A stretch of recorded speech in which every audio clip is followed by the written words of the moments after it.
आपने कई बार ऐसा देखा होगा कि कई बंदे बहुत ही कम काम कर रहे होते हैं और उनको जो सक्सेस होती है वो काफ़ी ज़्यादा बड़ी मिलती है। यानी कि आपको वो दिखते ऐसा है कि वो कुछ कर नहीं रहे हैं और ऐसा लगता है कि यार ये कुछ कर भी नहीं रहा है, लेकिन उसके पास कुछ बहुत ही ज़्यादा बड़ी सक्सेस होती है। और कुछ ऐसे पर्सन होते हैं जो कि आपको इतना मेहनत करते हुए नज़र आएँगे, बहुत ज़्यादा मेहनत करते हुए भी नज़र आएँगे, बहुत काम करते हुए भी नज़र आएँगे। लेकिन ऐसा हो जाता है कि वो कर तो रहे होते हैं, लेकिन उनको एक्चुअल में उतना ज़्यादा उसका आउटपुट नहीं होता कुछ भी। तो एक्चुअल में ऐसा होता क्यों है?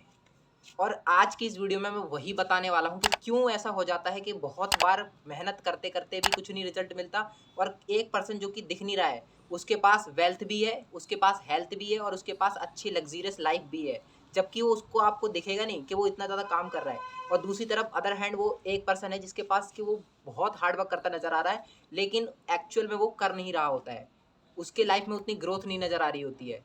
तो क्या है इसका मेजर डिफरेंस? आज की वीडियो में 3 ऐसे मैं ज़बरदस्त पॉइंट आपको बताने वाला हूँ। अगर आप इन चीज़ों को फॉलो करते हैं तो डेफ़िनेटली मैं गारंटी दे सकता हूँ, आप अपनी लाइफ़ को चेंज करना स्टार्ट कर सकते हैं। तो सबसे पहले नंबर 1 पॉइंट के ऊपर बात करते हैं। जो नंबर 1 पॉइंट है, वो है आपका subconscious mind, training your subconscious mind. आप किस तरीके से समझते हैं पहले तो कि सबकॉन्शियस माइंड एक्चुअल में क्या होता है? क्या होता है ना, जो सबकॉन्शियस माइंड है वो आप ऐसे समझिए, एक हवाई जहाज़ है, या हवाई जहाज़ में समझिए, आप ये समझिए एक शिप है और शिप का जो कैप्टन है, कैप्टन उस शिप को क्या ऑर्डर देता है वो उसी डायरेक्शन में शिप चलेगी। यानी कि जो मेजर है, वो कैप्टन क्या ऑर्डर देता है शिप को, उस हिसाब से चलेगी वो आपकी शिप। और दूसरी तरफ कैप्टन एक्चुअल में कैसा चला रहा है उसको, उसके ऊपर डिपेंड करता है। तो वही चीज़ होती है कि आपका शिप कुछ नहीं करेगा, वो सिर्फ़ आपके ऑर्डर को फ़ॉलो करेगा जो कि कैप्टन देगा उसको। सिमिलरली जो हमारा कॉन्शियस माइंड होता है, जो कि पूरी बॉडी पूरे माइंड का 5% है, लेकिन वो सबकॉन्शियस माइंड को क्या देता है, वो उसको ऑटोमेट कर देता है, उस चीज़ को चलाना शुरू कर देता है और उसके अकॉर्डिंग आपको रिज़ल्ट दिखते हैं।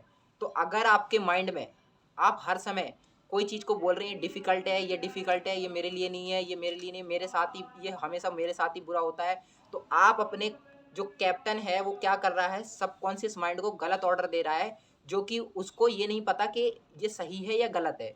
वो सही गलत को कुछ नहीं समझता, वो सिर्फ़ उस चीज़ को एक्सेप्ट करता है और उसके ऊपर काम करता है। तो अगर आपने उसको ये बोला है कि ये चीज़ मेरे से नहीं हो सकती, तो वो डेफ़िनेटली एक बच्चे के जैसा होता है सबकॉन्शियस माइंड, जो सिर्फ़ चीज़ें सुन के उस पे काम करता है बस। वो ये नहीं कहता, हाँ, ये ठीक है, ये गलत है, तुझे ऐसा नहीं सोचना, वो ये कुछ नहीं कहता। सिर्फ़ वो वर्क करता है आपके बोले हुए सेंटेंसेस के ऊपर।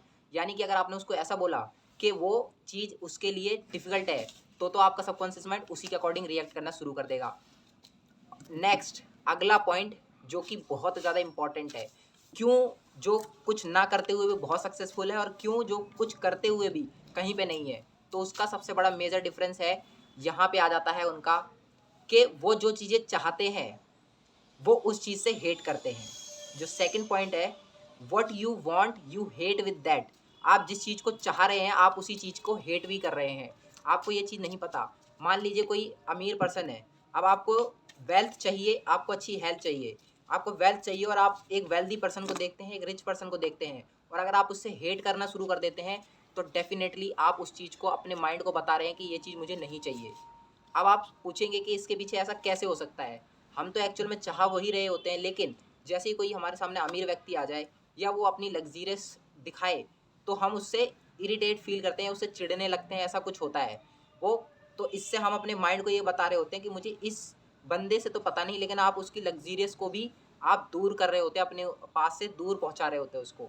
तो आपको क्या करना है, जो भी इस तरीके के लोग हैं, जिस तरीके का आपको बनना है, आपको उन लोगों से प्यार करना होगा, उन लोगों को पसंद करना होगा। आपको उनको दिल से प्रे करना होगा कि ये जो पर्सन है, वो लाइफ़ में और ग्रोथ पाए।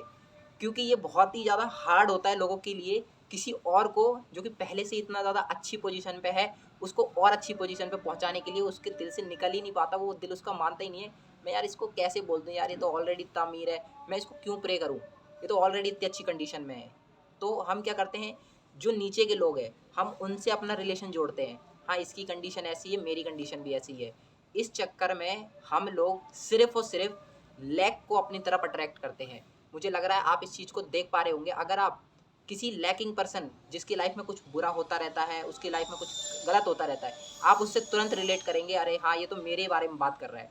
लेकिन वहीं पे एक रिच पर्सन है, तो आप उसको कहेंगे अमीरों के अलग ही होते हैं, वो हम हमारे लिए थोड़ी है। ऐसा नहीं है, आप जो चीज़ चाहते हैं आपको उस चीज़ को लव करना पड़ेगा। Next, third and the last but not the least point is, आपको जो चीज़ें चाहिए उसके लिए आपको अपने माइंड को ट्रेन करना पड़ेगा, आपको उसको कॉन्शियसली चीज़ें बतानी पड़ेंगी। आपको क्या करना होगा, हर दिन कम से कम आपको अपने माइंड में वो चीज़ बार बार बोलनी होगी, जिससे कि आपका माइंड उस चीज़ के लिए प्रिपेयर हो जाए जो चीज़ आपको चाहिए, जिससे कि आपका ब्रेन उस डायरेक्शन में वर्क करने लगेगा। इसके लिए आपको क्या करना होगा, इसके लिए आपको लिखना होगा कि कैसे आपको क्या चाहिए। डेली जब आप उस चीज़ को रिपीट करेंगे, अपने माइंड में बोलते रहेंगे, तो आपका माइंड उस चीज़ के लिए प्रिपेयर हो जाएगा और उस चीज़ के अकॉर्डिंग आपके सामने चीज़ें लेकर के आएगा। ये सबसे ज़्यादा इम्पॉर्टेंट है। अगर इसे बोलते हैं हम RAS एक्टिवेट करना, यानी रेटिकुलर एक्टिवेशन सिस्टम। अगर आपने इसको एक्टिवेट कर लिया तो डेफिनेटली आप अपनी लाइफ में चेंज होता देखेंगे, क्योंकि जो RAS होता है ना, वो बहुत ही ज़्यादा कम लोगों का एक्टिवेट होता है। वो हमेशा नेगेटिव चीज़ों के लिए अपना RAS को एक्टिवेट करके रखते हैं, बजाय पॉजिटिव चीज़ों के लिए। तो आप अपने लाइफ को एक पॉजिटिव डायरेक्शन में अपने माइंड को पुश करिए और उसके बाद देखिए आपकी लाइफ में ग्रोथ कितने रैपिडली होती नज़र आएगी आपको। इस तरीके से अगर आप अपने माइंड को रीप्रोग्राम कर पाते हैं, आप रिक्रिएट कर पाते हैं, तो आप डेफ़िनेटली देखेंगे कि सक्सेस आपकी लाइफ में आती नज़र आएगी।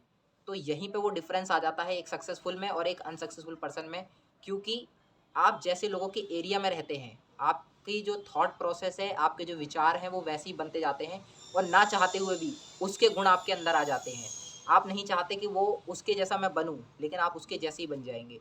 तो आपको जो चीज़ चाहिए और जिसके जैसा बनना है, आपको सिर्फ़ उस चीज़ पे फ़ोकस करना है, इस चीज़ की तरफ ध्यान ही नहीं देना कि मुझे ऐसा नहीं करना। इस साइड को आपको बिल्कुल ही इग्नोर करना है, सिर्फ़ ध्यान देना है इस तरफ। तो आपकी लाइफ़ में डेफ़िनेटली आपको ग्रोथ नज़र होती दिखेगी। तो ये थे दोस्तों कुछ पॉइंट जो कि आपकी डेफ़िनेटली मदद कर सकते हैं ब्रेन को दोबारा से रिप्रोग्राम करने के लिए। फिर से समझ लीजिए, दिमाग एक बच्चे के जैसा है, अगर आपने इसको नेगेटिव चीज़ें बता दी, आपने इसको नेगेटिव चीज़ें सिखा दी, तो फिर ये कुछ भी आपकी बातों को नहीं मानेगा और आपके लिए गलत चीज़ें ही क्रिएट करेगा। लेकिन अगर आपने इसको अच्छी चीज़ों से तैयार कर दिया, तो ये डेफ़िनेटली आपकी बातों को सुनेगा भी, उस पे काम भी करेगा। तो दोस्तों, अगर आपको वीडियो अच्छी लगी है, वीडियो पसंद आई है, तो वीडियो को लाइक करना और अगर आप चैनल पे पहली बार आए हैं तो चैनल को सब्सक्राइब कर लो। धन्यवाद दोस्तों।